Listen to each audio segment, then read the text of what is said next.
you guys could turn around and introduce yourselves to the camera. I'm Courtney. I'm Simon. I'm Angel. I'm Adrian. All right, thank you. 934. According to USA Today, that's how many crimes NFL players have been convicted of since the year 2000, and that number just keeps rising. As an American, you've most likely watched a game or at least sported a jersey of one of your favorite players, and that's totally okay. But what isn't okay is the culture that the NFL is creating. They continuously allow players who've committed felonies to play in their leagues.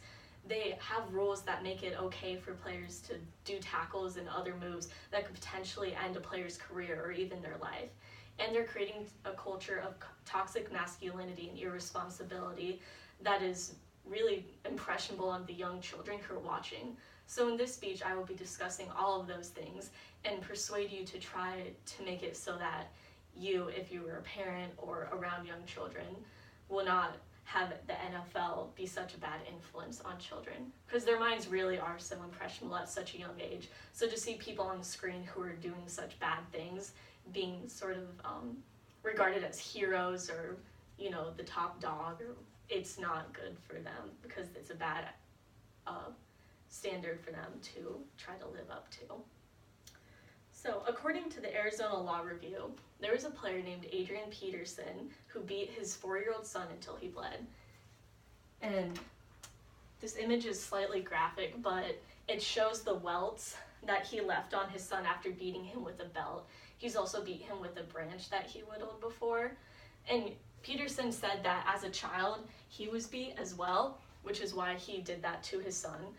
And in any other job, this would be considered, you know, not allowed, not appropriate, and you would most likely be fired. But Peterson was only given a 1-year suspension for what he did, and he continues to play for the Redskins today. So what's the problem with this? It's that the NFL is allowing this behavior to happen. As I mentioned before, 934 crimes have been committed by NFL players, and these include burglary, theft, DUIs, rape, murder, resisting arrest, basically anything that could be on the list they've done. And some of them are kicked out of the league or they go to jail, but in Peterson's case, and in the case of many others, they're just given a suspension or they just have to sit out for a few games. And this isn't holding players accountable for their actions. They're saying, as long as you're okay at football or you're really good at football, it's all right if you choose to drive under the influence or if you sell drugs or if you run a dogfighting ring. As long as you could throw a touchdown, that's totally all right. So what does that say to 5-year-olds who are watching?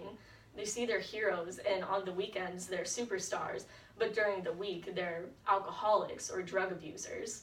We don't want to set that example of what a hero should be for young children, and that's why the NFL needs to enforce stricter punishments on players who commit crimes that would be fireable for any other job. So, as you know, football is a contact sport, and people are expected to get tackled all the time. They go into it knowing the risks. However, there are still some moves that are just unnecessary and too dangerous. In the past, football players have had parts of their body paralyzed, they've had to get things amputated, they've had to sit out for the rest of their career because some of these moves just aren't recoverable. Some people have even died while playing football before. And even if you don't see these physical injuries, there are also mental injuries that impact the NFL players. Chronic traumatic encephalopathy, or CTE as we're going to refer to it, is a brain disease that's brought on by repeated tackles. And according to the Journal of American Medical Association, there were 111 brains of NFL players who were donated to them, and out of those 111, 110 of them showed signs of CTE. So even if you aren't someone who's being repeatedly tackled, it's probably possible that you're going to develop this CTE, which causes anxiety, depression, and traumatic brain injury somewhere over the course of your life. And if you get it when you're 20-somethings fresh out of college, it's just going to get worse as time progresses.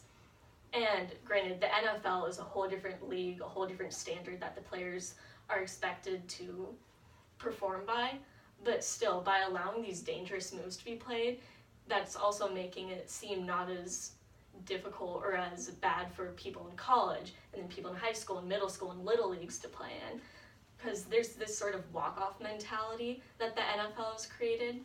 And because CTE and other injuries are just kind of swept under the rug, they're making it so that these younger boys who are getting hurt are like, oh, that's okay, I could brush it off. You know, my hero brushed it off. He got this bad tackle, he was blacked out for a few minutes, but he still went back on the field. And it is possible to recover from these injuries, but that doesn't mean that it's okay to ignore them if you do have them. So I would advise the NFL to look more into testing or, you know, concussion things, having medics on the side in case players do feel like they're injured, so that CTE and other injuries are more preventable. And there have been things that they've been looking into. In 2006, according to the McGeorge Law Review, the commissioner of the NFL finally did acknowledge that there is a direct correlation between tackles and brain injury. So it's taken them a very long time, but gradually they are accepting that football is a dangerous sport, and maybe even one day they will alter the rules to make it so that it's not as dangerous for people to play in. On to my final point, which is the culture of irresponsibility and toxic masculinity that they are creating. As I mentioned before, this walk-off mentality that they create where the men have to be big and tough and can't possibly be injured because they're big football players is really dangerous to instill into young minds. So, you know, whether it's, a scrape on the knee is one thing, but a concussion is another thing.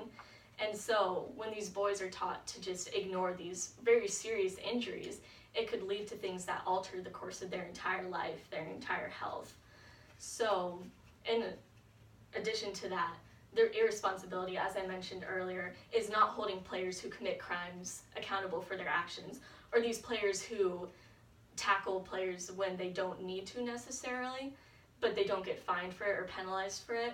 That's another sort of point where, like, they could be punished for these actions, but the NFL is choosing not to, even though they definitely have the power to. So I would encourage the NFL to, once again, kind of enforce harsher punishments on these players, because what they're doing isn't okay and isn't acceptable, and it's harmful to both the players and the people watching, because it creates this mentality of, oh, that's okay for them to do because they're football players, they're gods. So if there's one thing that Americans are good at, it's toppling global superpowers. So it can't be that hard to topple the NFL. Now, I'm not saying you have to boycott the entire league or anything like that. You don't have to stop watching football just because you see these people who get tackled. But we could start small. So you don't have to buy jerseys, for example, with the names of known felons on the back of them. Or you could not watch a game with a player who received a 2-game suspension even though he beat up his girlfriend. And even if you wanted to go to a more local level and encourage local teams or high school teams, even little league teams, to make it so that really dangerous tackles aren't as accepted, to make it safer for the kids playing and then make it safer for them long term, that's somewhere that we could start.